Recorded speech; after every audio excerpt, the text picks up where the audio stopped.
Assalamualaikum warahmatullahi wabarakatuh. Bismillah, alhamdulillah, wassalatu wassalamu ala rasulillah wa ala alihi wa sahbihi wa mawalah, amma ba'd. Kita telah sampai pada episode yang ke-19, melanjutkan tentang topik penciptaan perempuan dari laki-laki. Sudah kita bicarakan pada 2 episode sebelumnya bahwa di dalam Al-Quran tidak ada sama sekali teks yang eksplisit maupun implisit untuk mengarah ke situ. Sehingga yang benar, yang sesuai dengan teks-teks Quran secara literal adalah bahwa manusia baik laki-laki maupun perempuan tercipta dari unsur yang sama, esensi yang sama, baik unsur air, tanah maupun melalui proses reproduksi yang diawali dengan pertemuan sperma dan ovum. Begitupun ayat An-Nisa ke-1 sudah dibahas bersama bahwa itu sama sekali tidak mengindikasikan tentang penciptaan perempuan dari laki-laki, tetapi beberapa ulama memang menjadikannya sebagai dasar penciptaan Hawa dari Adam.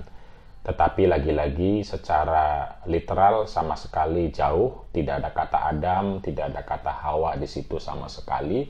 Secara literal bahkan yang disebut pertama adalah perempuan, baru kemudian pasangan perempuan yang diciptakan kemudian.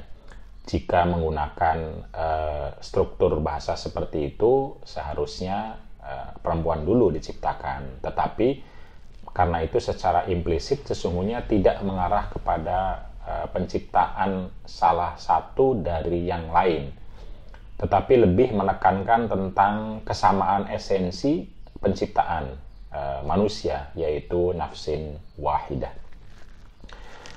Tetapi ada beberapa hadis yang sudah saya singgung sebelumnya. Kali ini mari kita bahas agak sedikit lebih luas dengan menggunakan kitab Mawsu'atul Hadis Asy-Syarif yang diterbitkan oleh Al-Maknaz Al-Islami Kairo. Kitabnya ini dikumpulkan sudah dari Sahih Bukhari sampai Kutubus Sittah ditambah dengan Musnad Ahmad. Ada kamusnya, ada dalam bentuk digital, dalam bentuk jadi kita bisa ketik saja kata atau kalimat, lalu kemudian kita akan lihat bersama bagaimana sesungguhnya hadis-hadis itu dibicarakan atau ditempatkan oleh para ulama hadis ya. Jadi kalau misalnya kita ketik khuliqat min dila'in fa innal mar'ata khuliqat min dila'in, ini sering sekali dijadikan dasar bahwa perempuan tercipta dari tulang rusuk laki-laki. Memang secara literal demikian. Tapi mari kita lihat nanti bagaimana hadis ini ditempatkan oleh para ulama hadis ya. Jadi hadis saya mengetik pertama adalah khuliqat min dila'in, tercipta dari tulang rusuk. Ternyata ketika diketik itu ada 4 tempat yang menuliskan hal ini, yaitu di Sahih Bukhari 1, di Sahih Muslim 2, dan di Musnad Imam Ahmad 1. Di Sahih Bukhari itu ditempatkan di bab tentang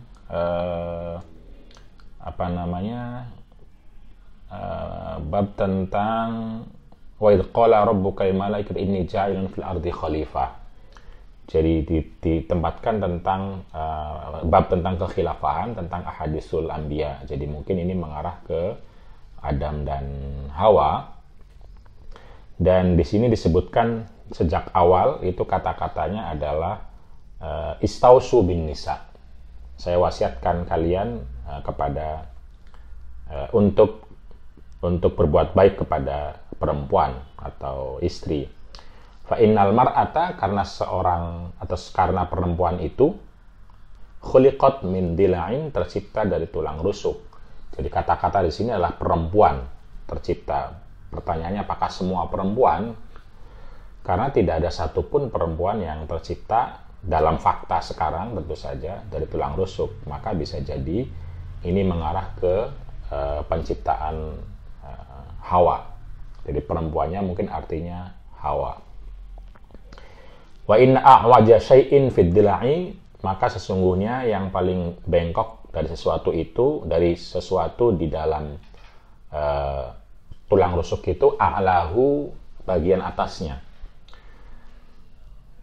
Fa in dhahabta tuqimuhu, apabila kamu terus meluruskannya, kasar tahu akan membuatnya patah. Yang bengkok itu kalau dipaksa diluruskan akan patah. Wa in tarok tahu, dan apabila dibiarkan, lam yazal a'waj, dia akan tetap bengkok. Fastausu bin nisa, maka saya wasiatkan kamu untuk berbuat baik kepada perempuan. Jadi kata-kata khuliqat min dila'in itu diawali oleh istausu bin nisa, diakhiri oleh istausu bin nisa, untuk berbuat baik kepada perempuan. Jadi pembicaraan utamanya itu bukan soal penciptaannya, tapi soal wasiat Nabi kepada kita untuk berbuat baik kepada perempuan. Dan perempuan di sini, kalau ngikutin babnya Imam Bukhari, itu mengasumsikannya ke Hawa. Padahal kita harus berbuat baik ke perempuan. Ini jauh sekali. Mungkin lebih tepat kalau perempuan ini adalah istri-istri kita saat ini, karena kita harus berbuat baik gitu. Berbuat baik dan tinggal apa arti terciptanya itu yang mungkin perlu diartikan berikutnya ya. Lalu kemudian teks yang sama itu ada di Sahih Muslim, tetapi ini lebih tegas lagi mengartikan apa arti patah tulang rusuk itu ketika diluruskan. Dalam Sahih Muslim disebutkan innal mar'ata khuliqat min dila'in lan tastaqima laka ala tariqatin. Nah, bahwa perempuan itu tercipta dari tulang rusuk, lan tastaqima laka ala tariqatin, tidak akan lurus untuk kamu ala tariqatin kalau hanya dengan satu cara. Fa in istamta'ta biha, kalau memang kamu mau tetap menikmatinya, maka kamu bisa tetap menikmatinya. Wa biha iwajun, dan dia atau perempuan itu tetap ada kebengkokannya. Wa in dhahabta tuqimaha kasartaha, dan kalau kamu luruskan kasartaha, kamu bisa mematahkannya. Jadi yang bengkok itu kalau diluruskan bisa patah. Wa kasruha tolakuha, wa kasruha, dan patahnya tulang rusuk itu adalah tolakuha, perceraiannya. Nah, ini sudah mengarah nih. Nah, ini mengarah dalam arti soal penciptaan ini itu soal relasi suami istri yang ketika suaminya ingin memperbaiki relasi itu tidak mudah dan sulit, bahkan bisa terjadi perceraian. Jadi karena itu nanti penciptaan ini di hadis-hadis berikutnya itu soal relasi, bukan soal cerita penciptaan. Ini hadis yang kedua ya. Lalu hadis yang ketiga juga saya kira sama dengan hadis Bukhari, cuma diawali dengan man kana yu'minu billahi wal yawmil akhiri fa idza syahida amron falyatakallam bi khairin aw liyaskut.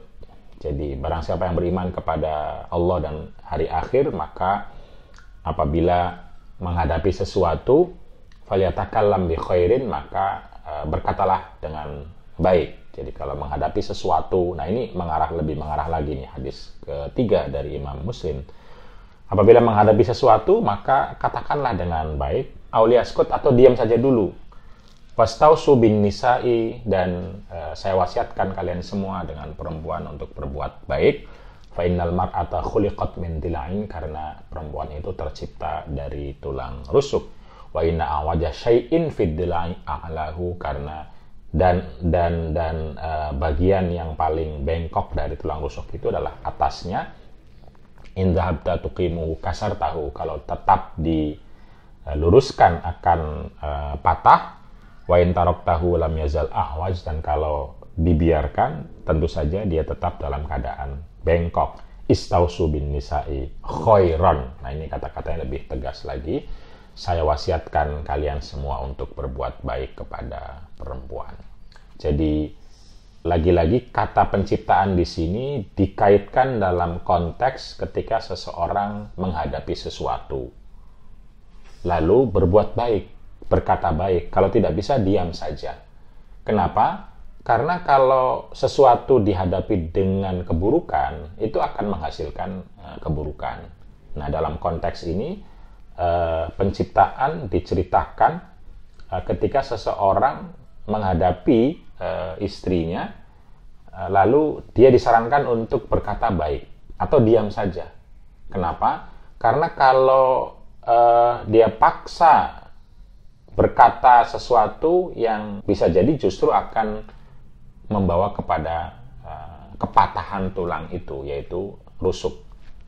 Kepatahan tulang rusuk itu yaitu seperti pada hadis sebelumnya adalah percayaannya.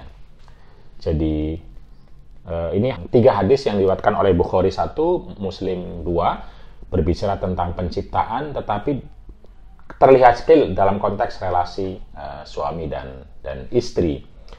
Hal yang sama juga dalam Musnad Imam Ahmad yang disebutkan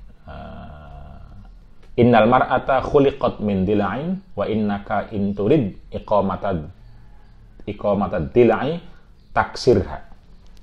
Jadi fainal mar'ata khuliqat min dila'in, karena perempuan itu tercipta dari tulang rusuk, dan kalau kamu ingin meluruskannya, kamu bisa mematahkannya. Lalu Nabi bilang apa? Fadariha ta'ishbiha. Fadariha ta'ishbiha. Adaro yudiru itu artinya mulatafah, bersikap baik, berbuat baik, bergurau, bersikap tenang dengan istri. Ta'ishbiha, maka Anda akan bisa hidup senang, bahagia bersamanya. Jadi penting untuk memiliki sikap baik, tenang, bergurau, humor dan lain sebagainya, mudaroh, melipir. Jadi berbicara tidak langsung to the point juga. Itu penting sekali karena bisa jadi to the point akan menyakiti. Itu mengelola dengan cara baik. Ada royudiru bisa juga artinya adalah mengelola dengan cara baik, tapi juga bisa berarti mulatafah. Nah, ini terlihat sekali bahwa lagi-lagi ini soal bagaimana menghadapi seseorang yang tertulis dianggap tercipta dari tulang rusuk. Jadi lalu pertanyaannya, apakah betul tercipta dari tulang rusuk atau ini soal simbolik, ungkapan simbolik atau metafor. Kenapa? Karena kita lagi bercerita tentang relasi, tentang sikap. Karena itu bagaimana kita bersikap kepadanya. Sesuatu yang tercipta dari, lalu kita bersikap kepadanya. Dan katanya patahnya itu cerai. Itu kan berarti soal relasi. Nah, ini yang membawa saya untuk melihat beberapa teks lain itu dengan ungkapan yang tidak ada kaitannya dengan penciptaan, dengan redaksi yang sama persis. Ada di Bukhari 2, ada di Muslim, ada di Tirmidzi, ada di Musnad Ahmad 1, 2, 3, 4, 5, 6. Jadi semuanya ada 9 hadis. 1, 2, 3, 4, 5, 6. 1, 2, 3, 4, 5, 6, 7, 8, 9. Ya. Ada 9 hadis yang redaksinya mirip persis tapi tidak berbicara penciptaan. Kalau tadi ada 4, sekarang ada 9. Jadi ada 9 hadis. Mari kita buka yang pertama adalah di kitab nikah. Nah, ini jelas sekali Imam Bukhari dalam sahihnya itu menempatkan hadis itu dalam bab al-mudaroh bin nisa. Al-mudaroh ma'an nisa. Dan mudaroh itu ketika saya buka kamus-kamus ada roh, ada bukan idaroh ya. Tapi kalau idarah itu mengelola, mengorganisasi, tapi kalau ada rohnya panjang, itu mulatofah artinya. Mulatofah bersikap baik, bersikap lutfun, nyaman, tenang, ma'anisa bersama perempuan, atau dalam konteks ini istri. Nah, bab yang ini pertama ada dalam kitab nikah, kitab tentang pernikahan, itu jelas tentang relasi keluarga. Terus babnya tentang mudaroh ma'an nisa, bagaimana cara bersikap, berperilaku yang baik, yang tenang, yang nyaman dengan istri. Lalu diawali dengan Nabi berkata, innamal mar'atu qaddila, bahwa perempuan itu seperti tulang rusuk, bukan diciptakan, seperti. Nah, ini ada 9 teks yang berbicara hal yang sama, kata-katanya bukan khuliqat, tetapi qaddilai, seperti tulang rusuk. Kalau menurut saya, khuliqat itu harus diartikan dengan qaddilai ini. Pertama, karena lebih banyak teksnya. Yang kedua juga lebih rasional, lebih mudah diterima. Mengapa? Karena tidak ada satupun perempuan tercipta dari tulang rusuk. Jadi karena itu ini merupakan kiasan. Jadi istri itu seperti tulang rusuk. Kenapa seperti tulang rusuk? Nanti dijelaskan dalam hadis itu sendiri, yaitu pada hadis Bukhari yang nomor 5239, sama persis rawinya Abu Hurairah. Tadi juga Abu Hurairah semua itu rawinya. Jadi ini bisa jadi adalah ada kesalahan mendengar dari murid-murid Abu Hurairah, karena riwayatnya banyak, perawinya juga banyak, kalau terjadi perbedaan riwayat. Nah, kalau mau digabungkan, kalau menurut saya, secara rasional yang mudah diterima, karena tidak ada satupun orang yang tercipta dari tulang rusuk, dan ini berbicara soal relasi suami istri, maka yang paling pas adalah hadis yang tadi dimaknai dengan hadis-hadis yang ini. Bahwa bukan soal penciptaan, tapi soal watak seorang istri yang seperti tulang rusuk. Al-mar'atu qaddilai in aqamtaha kasartaha. Sama aja kan? In aqamtaha, apabila kamu luruskan perempuan itu atau istri itu, kasartaha, maka akan Anda patahkan. Wa in istamta'ta, dan apabila kamu mau menikmati biha dengannya, istamta'ta biha wa fiha iwajun. Kalau tetap mau menikmati, ya nikmati dengan kebengkokan itu. Jadi ini adalah bukti bahwa hadis-hadis tentang penciptaan itu kiasan atau metafor atau simbolik, karena sedang berbicara tentang relasi suami istri, di mana istri punya watak yang seperti tulang rusuk yang sangat keras itu dan bengkok. Jika diluruskan akan patah, jika dibiarkannya dinikmati tetap dalam kebengkokannya itu.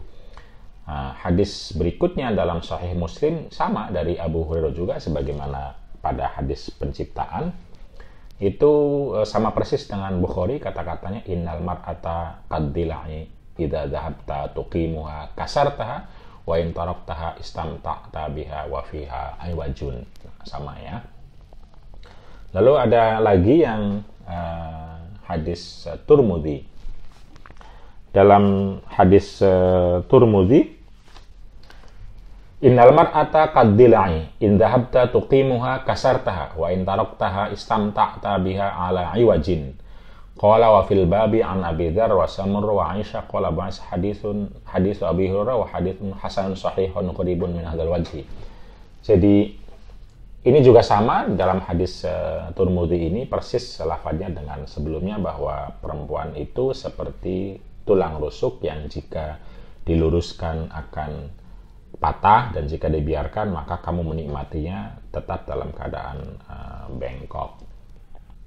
Terus kemudian hadis Ahmad sama juga artinya, al-mar'atu qaddilai fa in tahris ala iqamatihi taksirhu.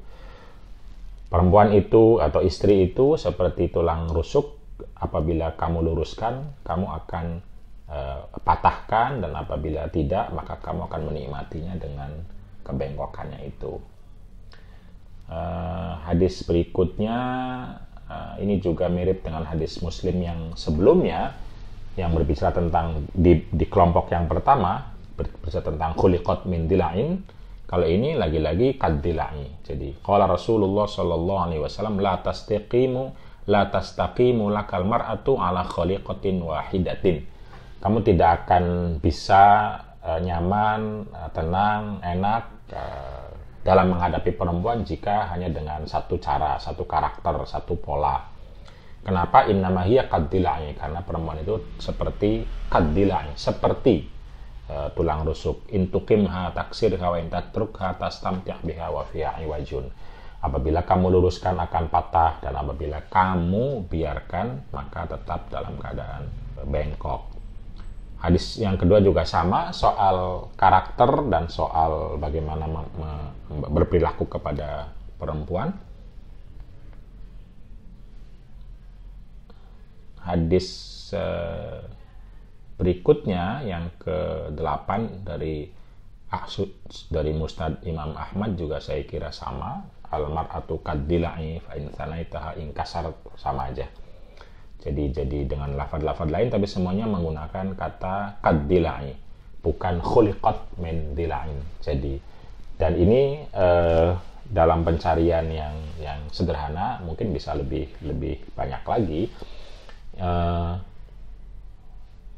Jelas sekali ini bicara soal relasi suami istri, dan disebutkan kalau dalam Bukhari untuk kelompok yang ini ada dalam bab pernikahan, ada dalam kitab pernikahan bab mengenai mudarah ma'an nisa, berelasi dengan baik terhadap perempuan atau mengelola relasi dengan perempuan.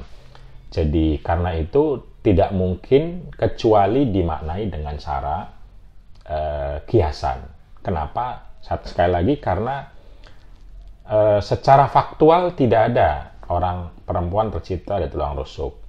Terus secara tekstual tidak ada Quran yang bicara itu sebagai kitab rujukan utama yang mutawatir, tidak ada. Lalu secara tekstual juga banyak lagi hadis-hadis yang membicarakan ini kiasan. Karena itu tidak bisa dibawa kepada penciptaan. Jadi nggak bisa kita mengatakan perempuan tercipta dari tulang rusuk. Karena hadis teks yang lain yang lebih banyak, Bukhari maupun Muslim, dan ditambah dengan Musnad Ahmad, itu berbicara tentang kiasan, seperti gitu loh. Jadi bukan penciptaan. Karena itu menurut saya kita harus berhenti berbicara penciptaan, karena secara faktual tidak ada, secara tekstual tidak didukung secara kuat, terutama oleh Quran sama sekali tidak. Sementara oleh hadis juga banyak riwayat yang lebih jelas, yang lebih banyak lagi yang bercerita tentang relasi, bukan penciptaan, antara seorang laki-laki dengan istrinya yang memiliki karakter seperti tulang rusuk, keras, bengkok, yang jika diluruskan akan patah, dan jika tidak maka tetap akan bengkok. Nabi mengatakan lalu perbaiki hubungannya, berkatalah dengan baik, berkatalah dengan tenang, berbuatlah berelasi yang baik ketika berhadapan dengan perempuan atau istri seperti itu. Dan tentu saja dalam konteks berelasi seperti ini bisa kita tafsirkan berikutnya dengan perspektif atau metode mubadalah, di mana seorang suami ada yang menghadapi istrinya seperti itu, keras wataknya, mudah patah kalau diluruskan, tapi kalau dihadapi dengan cara-cara tertentu bisa patah, dan patah artinya adalah cerai. Tetapi juga bisa atau banyak suami yang tidak menemukan atau tidak mengalami istri yang seperti itu, dan sebaliknya juga bisa jadi ada istri yang menemukan suami yang punya karakter seperti tulang rusuk, yang keras karakternya, mudah patah dan mudah mau meninggalkan, mudah menceraikan jika si istrinya tidak mampu mengelolanya dengan cara baik dan tenang. Jadi hadis ini secara literal memang menasehati suami agar berbuat baik, bersikap tenang, dan berperilaku yang mudaroh, yang mulatofah, yang mencari berbagai cara, berbagai strategi agar tidak terjadi perceraian ketika istrinya karakternya itu misalnya keras. Dan secara tekstual, secara mubadalah, hadis ini juga bisa menasehati kepada istri. Jadi untuk bersikap sama, tenang, nyaman, berbuat baik ketika menemukan suaminya bersikap keras. Jadi sekali lagi, hadis ini bukan sedang menyalahkan istri, bukan sedang menyalahkan, tapi sedang mengajak suami untuk bersikap tenang, bersikap nyaman, bersikap baik. Secara literal ini. Lalu secara mubadalah juga mengajak istri agar bersikap tenang, bersikap baik, bersikap nyaman ketika menghadapi pasangannya yang tidak lurus, tidak baik komunikasinya misalnya.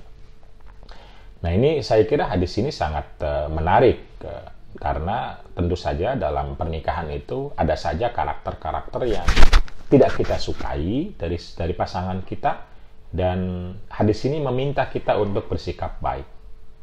Kalau memang karakternya itu tidak bisa diubah, ya sudah, nikmati aja.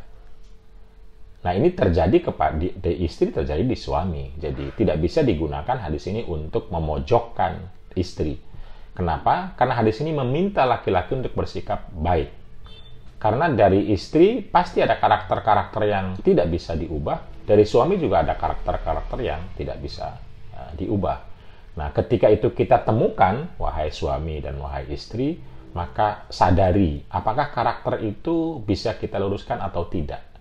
Kalau tidak bisa, terima, lalu mari kelola dengan cara baik.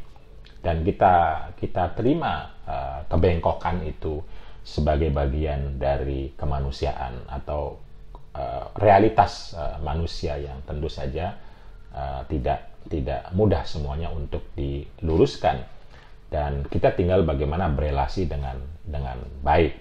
Jadi lagi-lagi hadis ini adalah hadis yang sangat baik untuk menyatakan bahwa pasangan kita pasti ada karakter yang tidak kita sukai.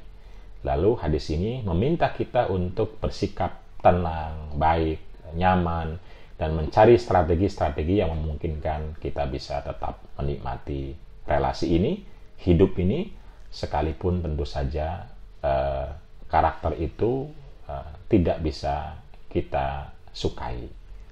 Ini adalah fakta, kenyataan, tetapi dalam fakta ini hadis meminta kita untuk selalu bersikap baik, tenang, nyaman, agar relasi tetap bisa dijaga dan masing-masing bisa menikmati relasi tersebut sehingga satu sama lain tetap dalam posisi bahagia dan membahagiakan.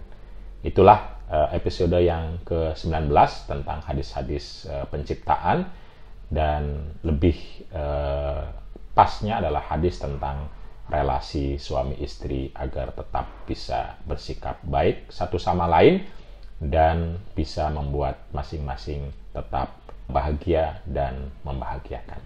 Terima kasih, kita akan ketemu lagi pada episode berikutnya.